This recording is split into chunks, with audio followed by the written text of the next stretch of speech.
el origen de las universidades modernas.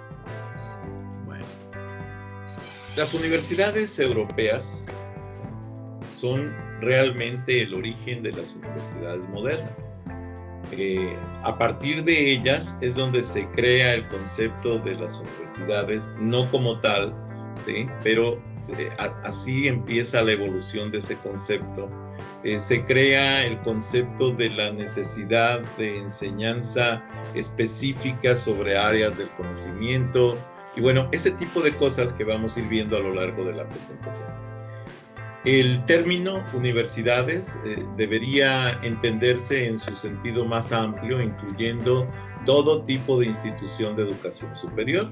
A eso se le llama universidad, sean ingenierías, sean licenciaturas, pero ojo, tanto de universidades técnicas como podría ser el Instituto Politécnico Nacional, como universidades en toda la extensión de la palabra, como la Universidad Nacional Autónoma de México, como los centros universitarios, o sea, todo ese tipo, ese bagaje de escuelas que ya tienen un grado de especialización específico,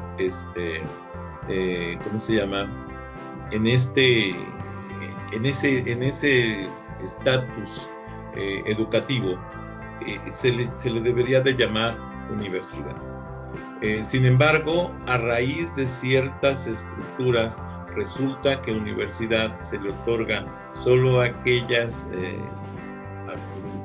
centros educativos que tienen 5 áreas de conocimiento de la ciencia, como son ciencias sociales, ciencias biológicas, ¿cómo se llama?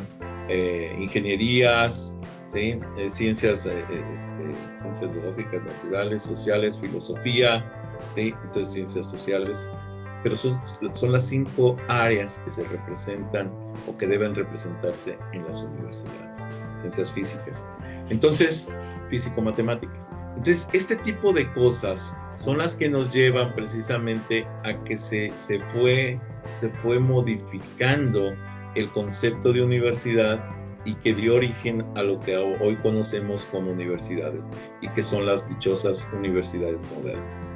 La iniciativa de las universidades europeas responde a una visión a largo plazo que tiene el potencial de transformar la cooperación institucional entre instituciones de educación superior y llevarla al siguiente nivel. ¿Cuál es el siguiente nivel de las universidades? Pues precisamente son los estudios de grado superior al grado de licenciatura. Bueno, el término de... Ahora sí.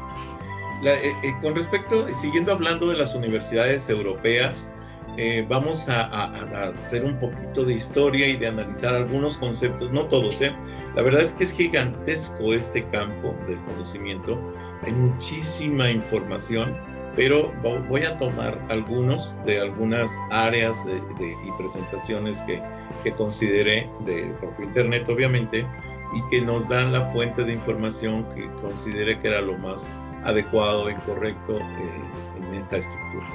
Las universidades europeas tienen su origen entre el siglo XI y XII. Hay quien ubica la creación de las universidades entre el siglo X y XIII, pero realmente es muy poco. Si lo analizamos en el transcurso de miles de años, pues la verdad es que 1 o 2 siglos más no hace una diferencia fuerte. Por la evolución de la sociedad, que no tiene una estructura tan fuerte. Sí, en el siglo XII, por ejemplo, empieza otro tipo de movimientos sociales que da origen precisamente a estructuras ¿cómo se llama? De las universidades. Es indiscutible la importancia que tuvieron, ojo, la Academia Platónica y el Liceo de Aristóteles en Grecia, ¿sí? Estas tanto que es la Academia Platónica, la academia que se basó en el desarrollo científico de Platón, vamos a decir, o el desarrollo filosófico de Platón, y el liceo que tuvo, vamos a decir, Aristóteles en Grecia, ¿sí? No solo en el periodo clásico, sino también durante el periodo helenístico, ¿sí? Helénico, ya que al tiempo que la biblioteca y el museo de Alejandría reunían a sabios y estudiosos, ¿sí? Del Oriente Próximo, o sea, de toda la zona, de toda la región próxima. Entonces, obviamente, eso tuvo una influencia muy fuerte en los conceptos de tener la necesidad de conservar primero la ciencia que se había desarrollado, la filosofía, las formas del pensamiento y demás, y después de conjuntar la información que se consideraba valiosa para el desarrollo de las ciencias en aquel tiempo, en aquel mundo, vamos a decir. Las academias judías de Palestina y de Babilonia, donde se redactó, ojo, el Talmud, promovieron importantes proyectos intelectuales, tanto religiosos como seglares, o sea, conocimientos ajenos a la religión, los seglares. Desde el año 70, ojo, antes de Cristo. Obviamente los años 70 antes de Cristo no tienen nada que ver con este periodo, pero desde aquí se traen ya influencia que llega a reflejarse en este tipo de centros de educación. En la India, la Universidad de Nalanda, ¿sí? Donde los estudiantes de los propios indios y de los chinos en particular, estas dos naciones, estudiaban lo que se conocía como el budismo, ¿sí? Y siguió en activo hasta el siglo XIII. O sea, por eso les digo que esta etapa pues, se pudo haber prolongado un poquito más allá. Las universidades de Egipto, por ejemplo, y de Marruecos, esa zona, ¿cómo se puede decir?, nororiental de África, ¿sí? Esta parte, fueron asimismo relevantes centros de estudio y expansión del Islam. O sea, ahí es donde se crea todo este movimiento del Islam, en esa zona, ¿sí? Obviamente después de la cultura politeísta de los egipcios, ¿no? Las universidades europeas, que ojo, se consideraban personas elitistas, con una valía superior, con un grado de formación superior y demás. Bueno, las universidades eran instituciones eclesiásticas normalmente y seculares, o sea, había eclesiásticas y seculares que buscaban, vamos, unas pues exaltar las creencias religiosas y las otras exaltar la ciencia sin tener tanto que ver con la parte religiosa. Sin embargo, en aquel tiempo era tal influencia eclesiástica que todas las universidades tenían esa influencia directa. Al mismo tiempo, un organismo creado en el movimiento espiritual de la Edad Media, aquí ya empieza a verse esa luz, bueno, o esa parte de la Edad Media entre los siglos XII y XIII. Volvemos otra vez a caer en esta situación en donde, a pesar de que los investigadores nos dicen que fue entre el XI y el XII, si nos damos cuenta casi todos los registros hablan hasta del siglo XIII, entonces probablemente sea un poquito más el XII, ¿sí? Eran llamadas escuelas generales, como las de la Escuela de París y la de Bolonia, en aquellos tiempos importantísimas, contrapuestas a otras instituciones denominadas escuelas especiales o particulares, ¿sí? Estas eran, vamos a decir, más que públicas, de dominio de las personas en el poder. Ahorita lo vamos a analizar un poquito más. Con respecto a las universidades europeas, en los siglos X, ojo, y por eso les digo que se extiende desde el siglo X hasta el siglo XIII.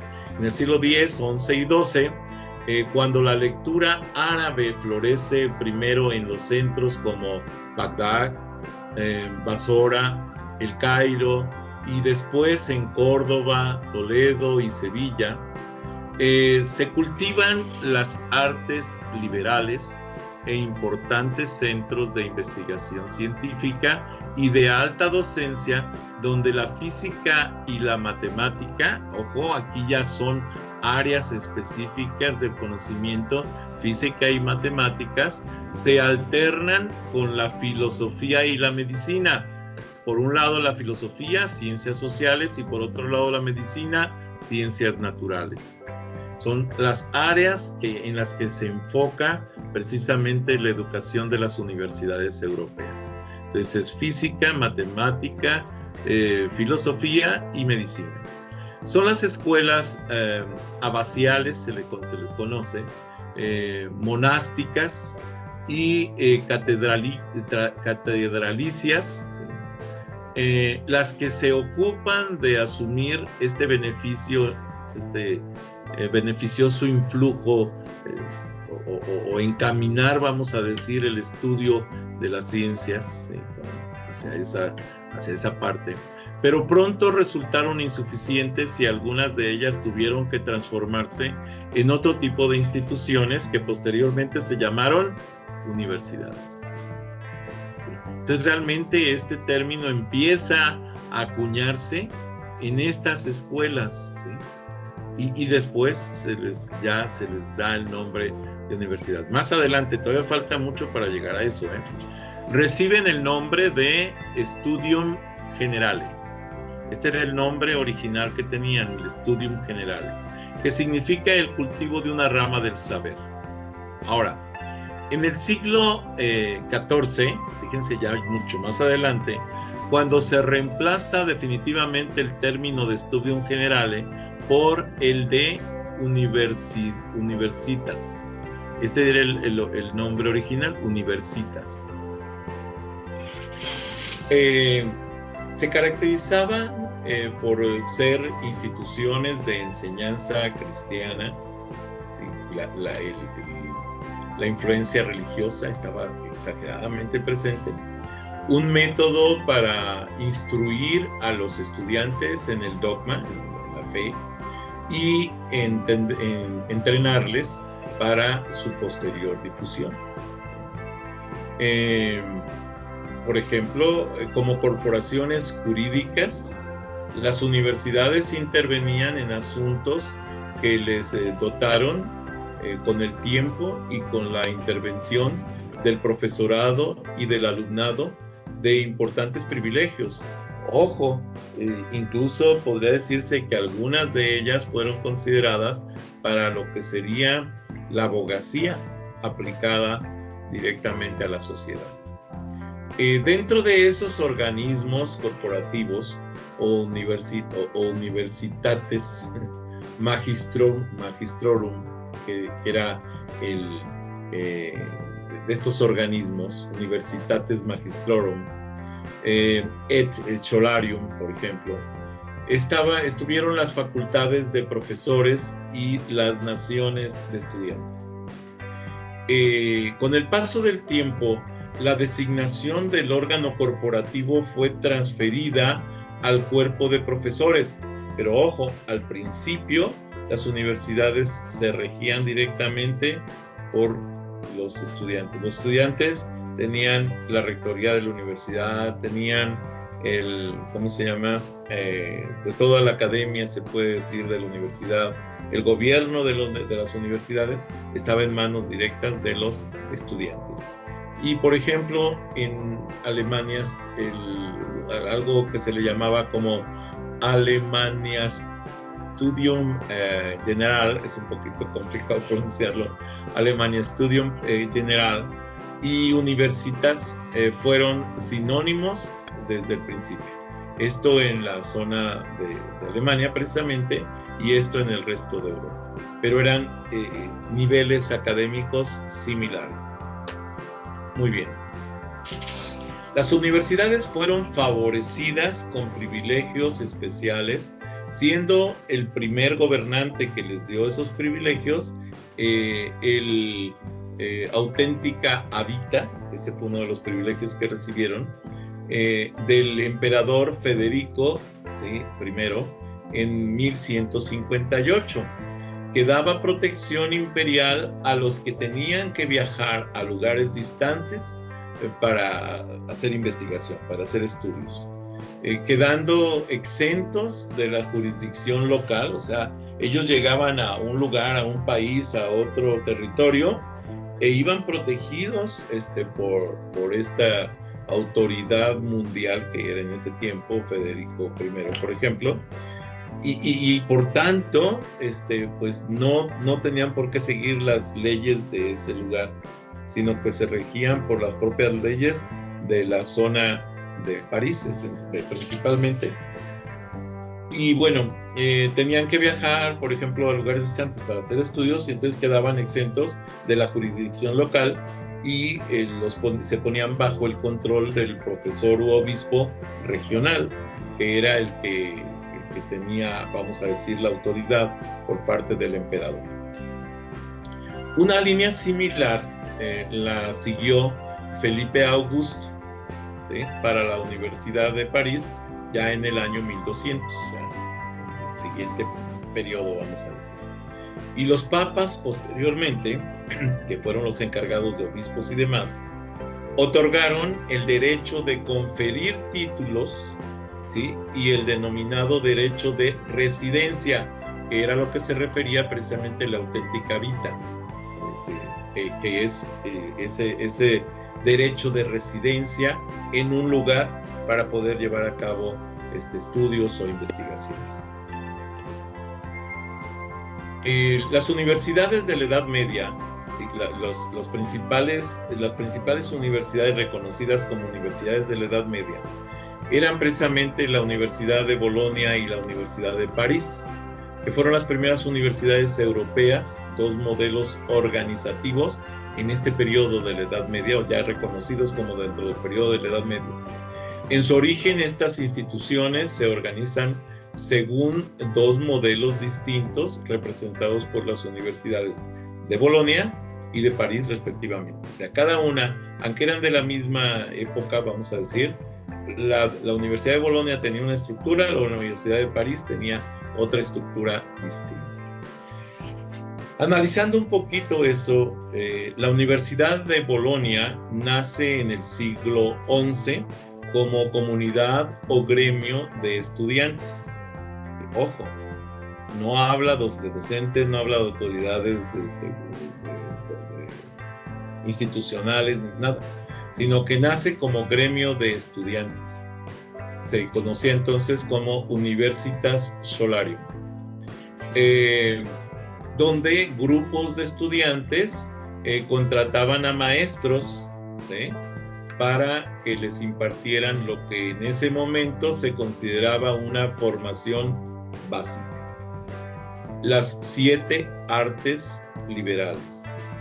¿Cuáles eran esas artes liberales y por qué se les llamaba liberales? Liberales porque no se regían directamente con el clero, ya estaban independizándose del clero. Y entonces las artes liberales que se consideraban en esa época fueron la gramática, la retórica, la dialéctica, conocida como trivium, la aritmética, la geometría, la astronomía, la música, que era conocida como quadrivium. Ok, ahora, hay que aclarar que en ese tiempo comienza la formación de una estructura académica que después trata de perderse o de borrarse, pero que se conoció como polímatas, o sea, gentes que dominaban muchas áreas del conocimiento.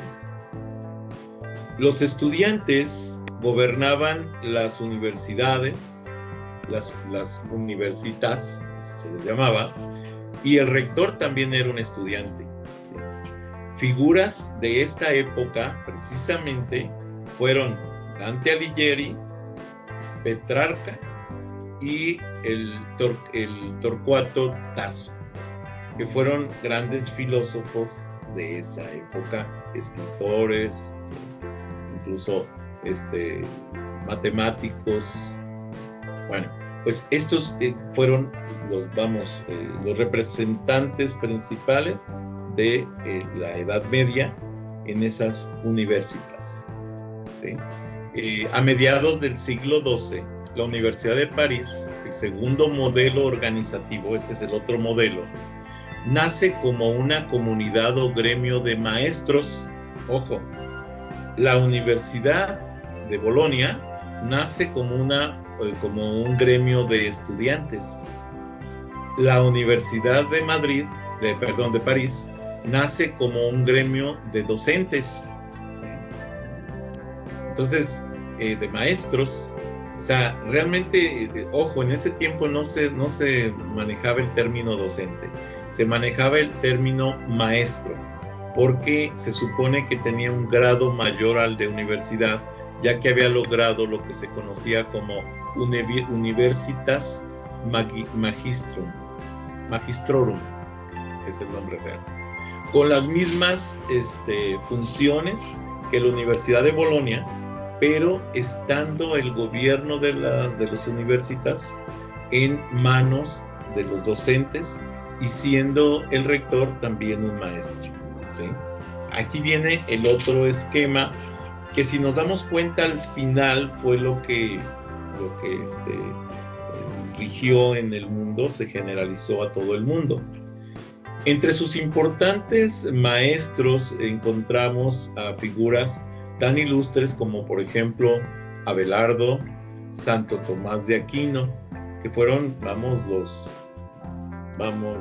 los que dieron origen a esta estructura.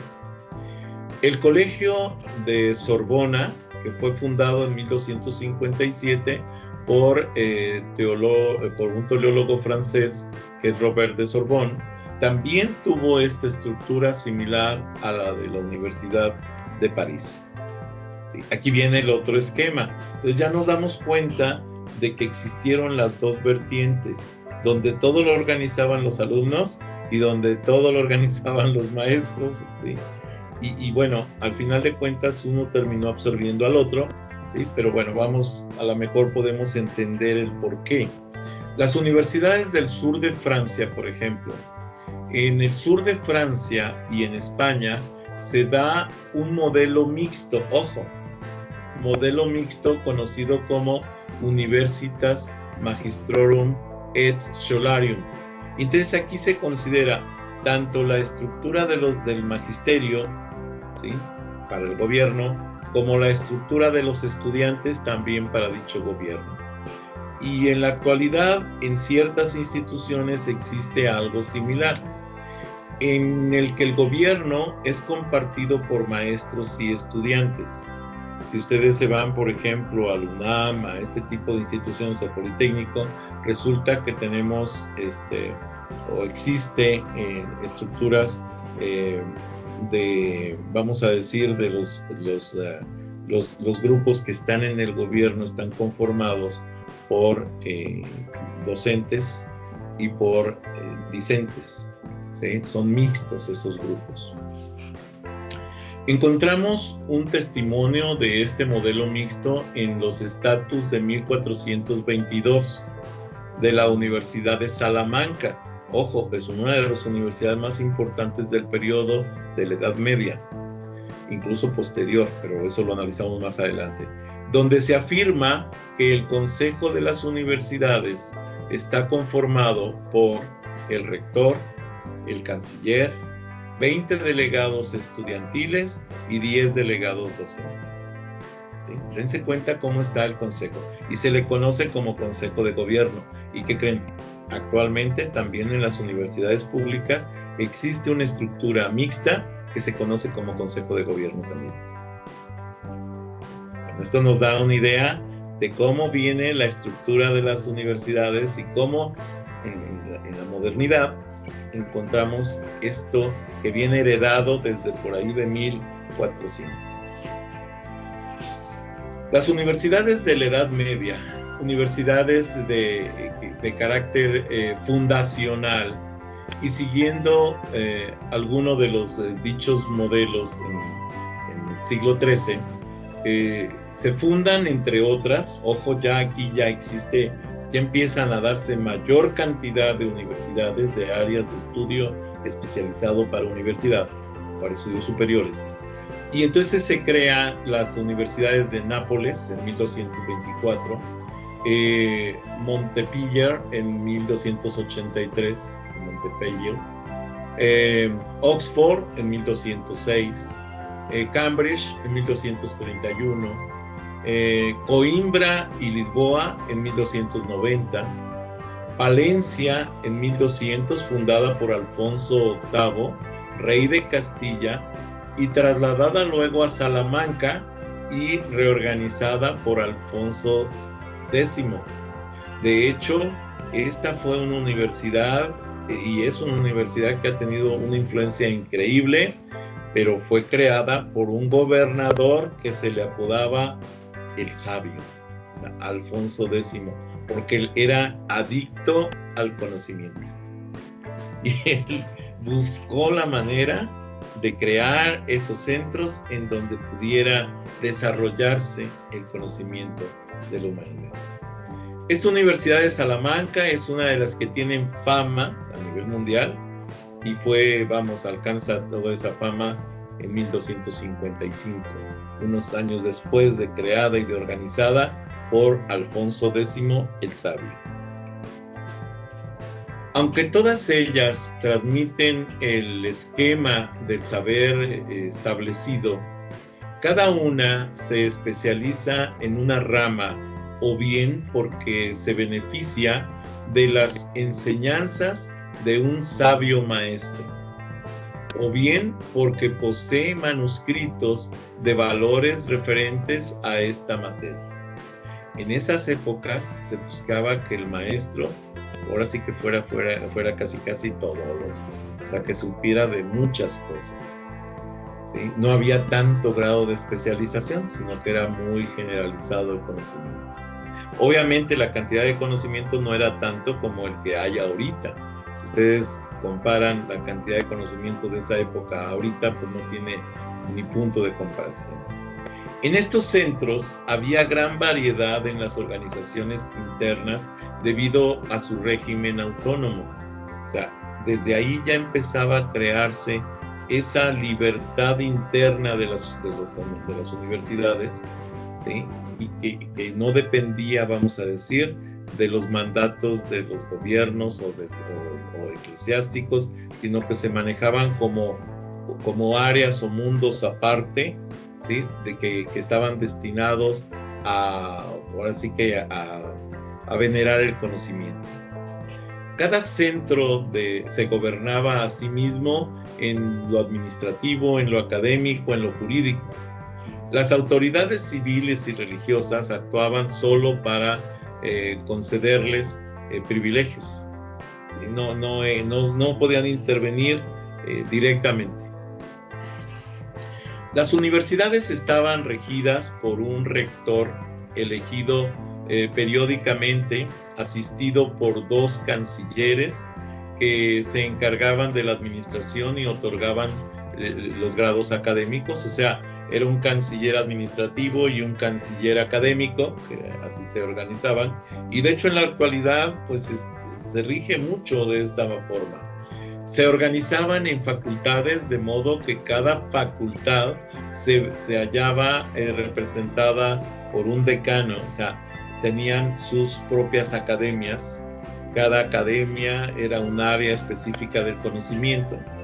Las facultades agrupaban a maestros y a estudiantes según las naciones de las que procedían, hecho que favorecía la vida extraescolar y facilitaba que los maestros y alumnos de la misma procedencia convivían en las mismas casas, ¿sí? Lo que se conocía como hospitium. Entonces ahí podían tener ese lugar de convivencia regional por las costumbres o tradiciones que traían de los lugares de origen de donde venían. Las universidades en esta misma Edad Media tenían características comunes, ¿sí? Se conocían como universidades medievales, y con el tiempo el hospitium, ¿sí? Que era donde convivían tanto docentes como alumnos que tenían la misma procedencia, llegó a ser dirigido por un maestro que, además del alojamiento, otorgaba tanto actividades académicas como de diversión a los que habitaban ese lugar. Este es el origen de los colegios universitarios que tanta importancia tuvieron en la vida académica a partir del siglo XIII y que con el tiempo se convirtieron en instituciones independientes de las universidades. Hasta el siglo XIV, estas instituciones no poseen ningún edificio especial, ningún espacio localizado. Las reuniones tenían lugar en las iglesias y en los conventos, sobre los que los maestros no tenían ningún derecho. Las universidades medievales estaban totalmente desprovistas de patrimonio y no tenían bienes inmuebles de su propiedad. De hecho, o eran bienes inmuebles de propiedad eclesiástica, o eran bienes muebles de propiedad gubernamental o de los gobernantes. Pero las universidades no tenían espacios, vamos a decir, propios.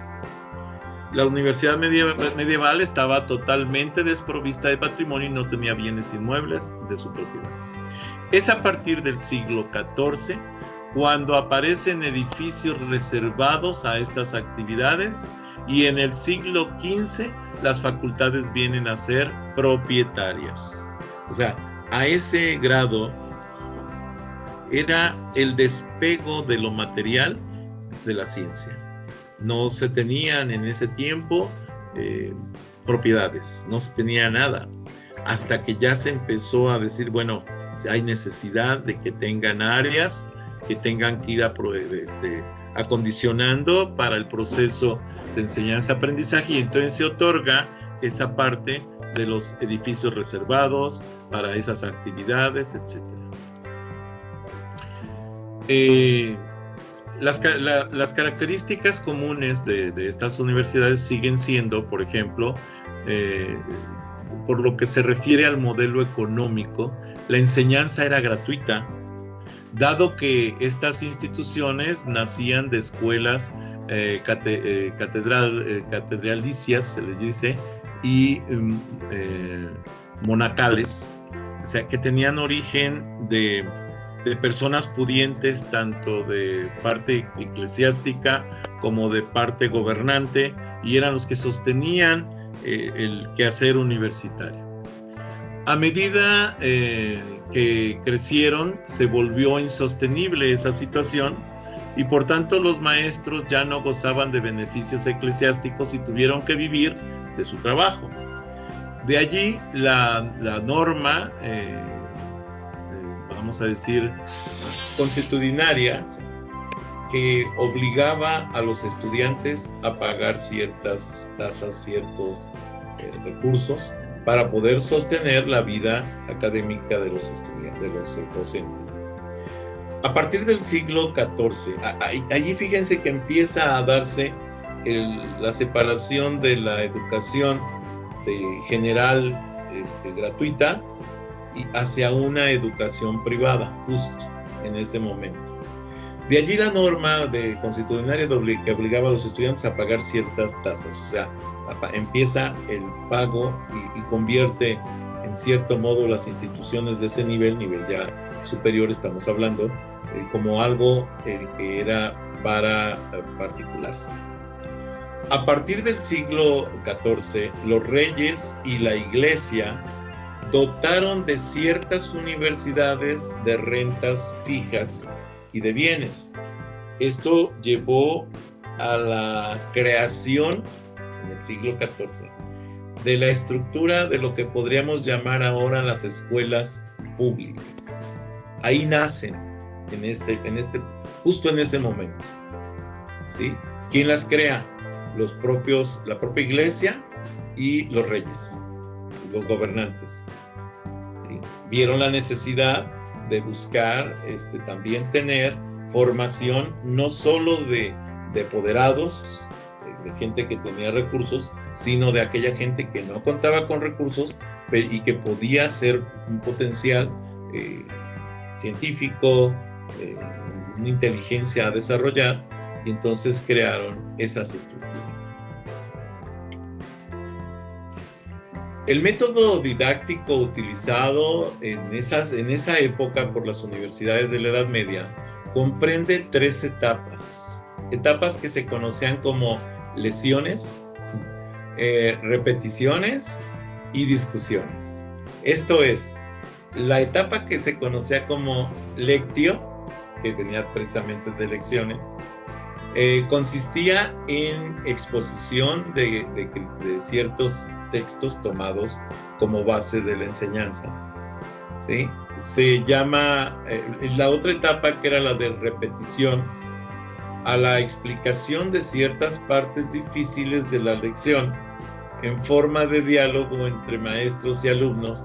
Se daba esa repetición y era como una forma de fijar el conocimiento en los estudiantes. Y por último, la tercera etapa, que era la etapa de discusiones, que era para motivar el aprendizaje, y se utilizaba lo que se conocía como disputatio, como recurso didáctico basado en la dialéctica, o sea, una discusión basada en el diálogo, ¿sí? Entre el docente y el discente.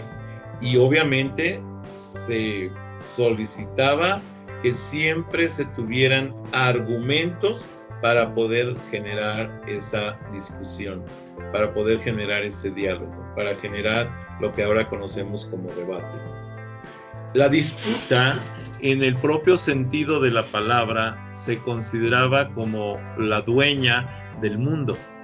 Era el método universal, el único instrumento de que se disponía para someter las cosas a la razón. Hago la aclaración que desde mi punto de vista, en este momento se crea la estructura académica de la hipótesis y la defensa de la tesis, ¿sí? Justo en estas formas. Las características comunes de las universidades medievales, ¿sí? Al terminar los distintos niveles universitarios, se otorgaban distintos grados académicos. Había 4 grados universitarios reconocidos. El primero se conocía como bachillerato. El segundo era la licenciatura, que permitía aspirar al cargo de magíster. El tercer grado reconocido era el de magíster. Y el cuarto grado era el que conocemos como el doctorado. El reconocimiento de estos 2 últimos, magíster y doctorado, exigía la imposición de una serie de símbolos como son birrete, cosa que ahora ya se hace desde el bachillerato, pero antes no, el birrete, la toga, el anillo y el libro. O sea, para que pudiera recibir ya sea el magíster o el doctorado, tenía que tener su birrete, ¿sí? Su toga, el anillo, ¿sí? El birrete es voy a decirlo irrespetuosamente, el gorro de 4 puntas, la toga, ¿sí? La toga que corresponde a esa bata, ¿sí? de conocimiento, el anillo, que era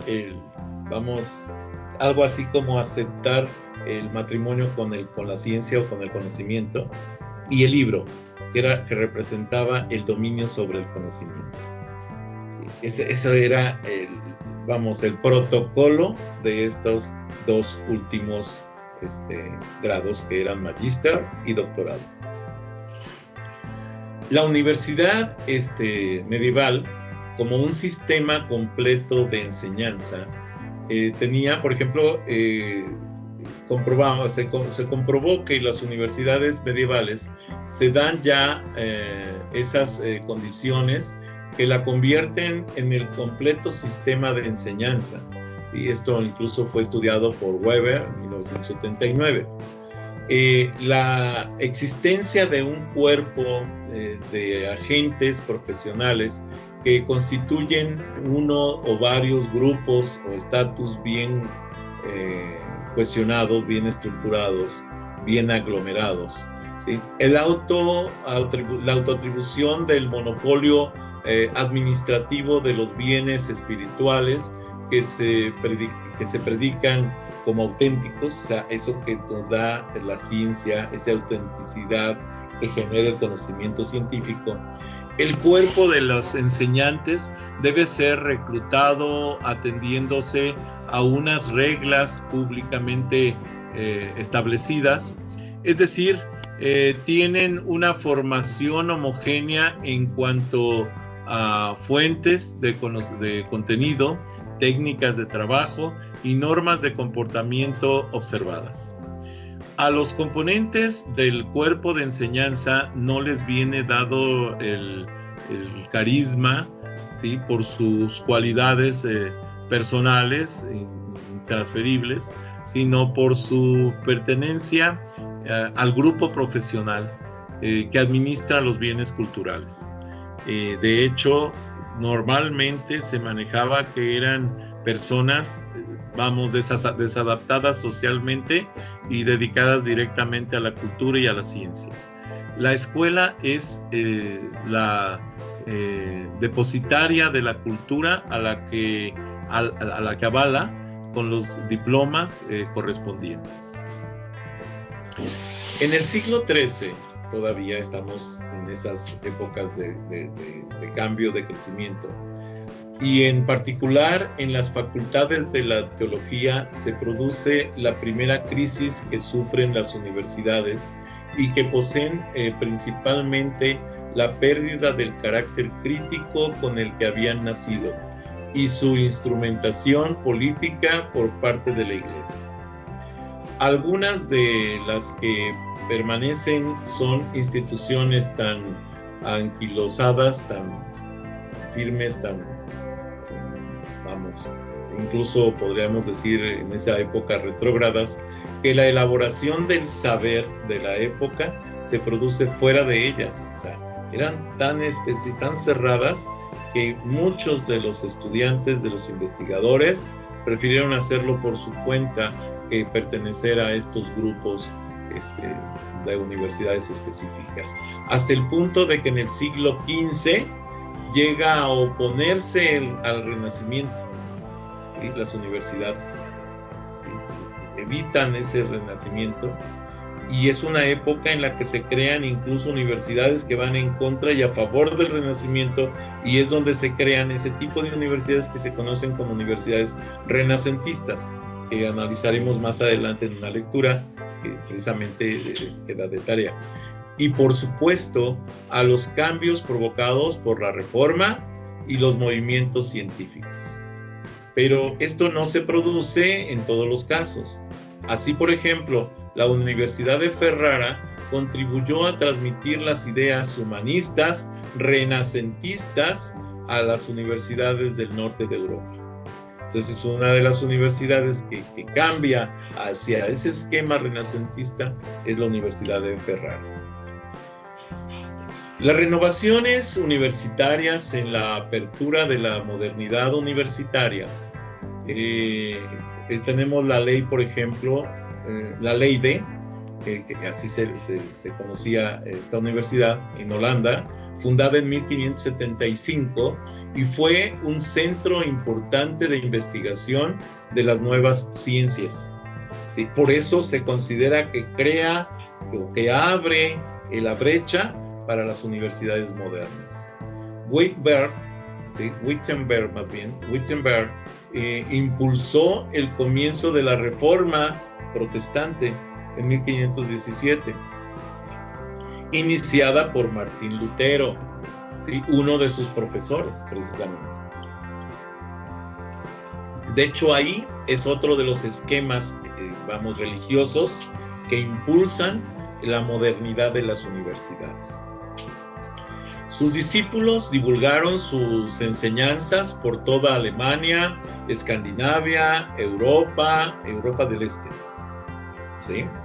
En Suiza, la Reforma Protestante implicó a la Universidad de Ginebra, desde la que se difundieron las ideas de Calvino por toda Europa y Estados Unidos.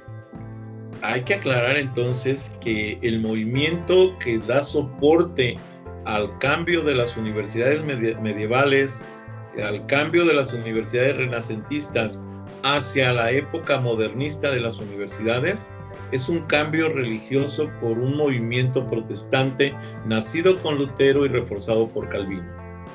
En España, la Universidad de Salamanca, durante los siglos XVI y XVII, sirvió de referencia para el establecimiento de las instituciones universitarias del Nuevo Mundo, ¿sí? O sea, las nuevas universidades.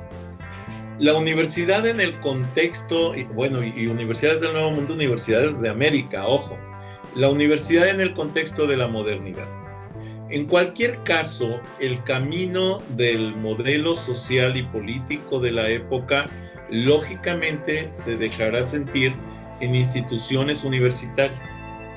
Los gobernantes que dirigieron los estados centralizados y los caballeros que pueblan la corte y los salones de la misma tienen nuevas necesidades. Necesitan romper con la tradición y construir una visión del mundo y una moral diferente a lo que al escolasticismo que existía en esa época. El Renacimiento y la Reforma serán precisamente la expresión cultural de esa ruptura entre el tradicionalismo, o sea, de ese rompimiento con el escolasticismo y la época moderna. Las universidades en el contexto de la modernidad. El Renacimiento supone no solo el aspecto cultural, sino también el aspecto educativo, una ruptura con el pasado, es decir, con la escolástica, les comentaba hace ratito. Desde el punto de vista educativo, es interesante señalar que en este momento, por primera vez, aparecen las grandes doctrinas pedagógicas.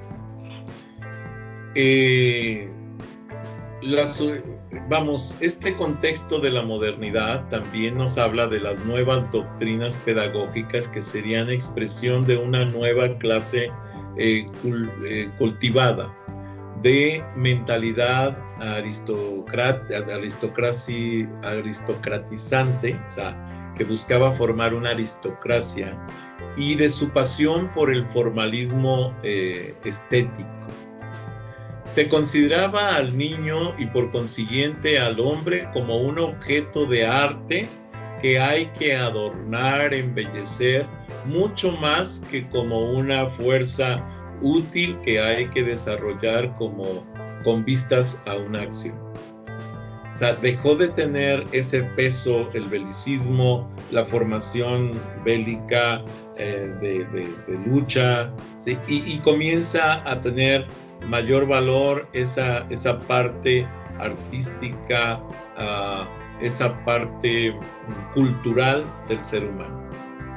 El objetivo de la educación no es suscitar en el alumno energías productivas, energías laborales, energías de guerra, de lucha, ¿sí? Sí, no es armar su espíritu para la lucha, sino adornarle con una riqueza lujuriosa de conocimientos, ya con las gracias seductoras que comunican las bellas artes, o sea, la cultura.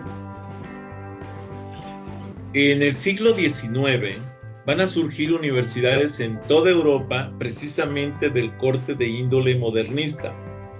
Por ejemplo, en Gran Bretaña, las conocidas como las Red Brick Universities, con pensamiento radical y totalmente revolucionario, como son la Universidad de Londres, la Durham, Manchester, Liverpool, ¿sí? Leeds, Gales, Oxford, Cambridge, o sea, muchísimas de las universidades que todavía actualmente tienen, vamos, una presencia impresionante a nivel mundial.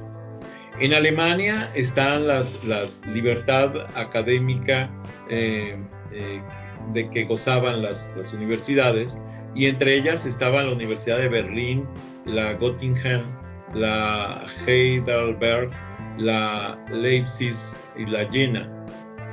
Y otras que también estaban regadas en esa zona eran las universidades de San Petersburgo, de Rusia, obviamente, Atenas, Grecia, Bucarest, Medio Oriente, podemos decir, Sofía, y la Complutense de Madrid. O sea, regadas por muchas partes de Europa, ¿sí?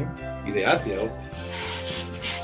Bueno, la crisis de la universidad en el siglo XX, la cultura y la relación educativa que imperaban en estos centros eran fuertemente autoritarias, y transmitían la ideología de las clases dominantes. O sea, los gobernantes, que eran las que creaban esos centros, eran los que podían, vamos a decir, pues trataban de que las personas que estaban en esas universidades siguieran sus formas de pensar. Con respecto a esto, la revuelta estudiantil conocida como el Mayo del 68, ya estamos hablando de 1968, ojo, cuyo mayor exponente fue la Universidad de Nanterre en París. El autoritarismo educativo y su contribución al mantenimiento de las desigualdades formaba parte de la misma estrategia de dominio que llevaba a la explotación de los trabajadores. De hecho, ahí se dio ese rompimiento con la cultura del dominio laboral sobre la fuerza productiva de ciertos niveles sociales para el predominio de otro tipo de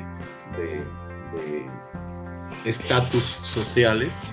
Sí, la protesta estudiantil obviamente fracasó, y con ella ciertos ideales de transformación social. Sin embargo, sí tuvo un impacto, de hecho llegó hasta México ese tipo de impactos sociales. Tras mayo del 68, las aspiraciones de transformación se desplazaron hacia el eslabón más débil del sistema social. Esto es, hacia la educación. Desaparecido el romanticismo educativo de los años 60, o sea, de 1960, puede decirse, sin embargo, que la red escolar sigue siendo la principal fuente de aprendizaje y la que mayores consecuencias tiene para el destino individual, y también yo podría decir que para el destino social.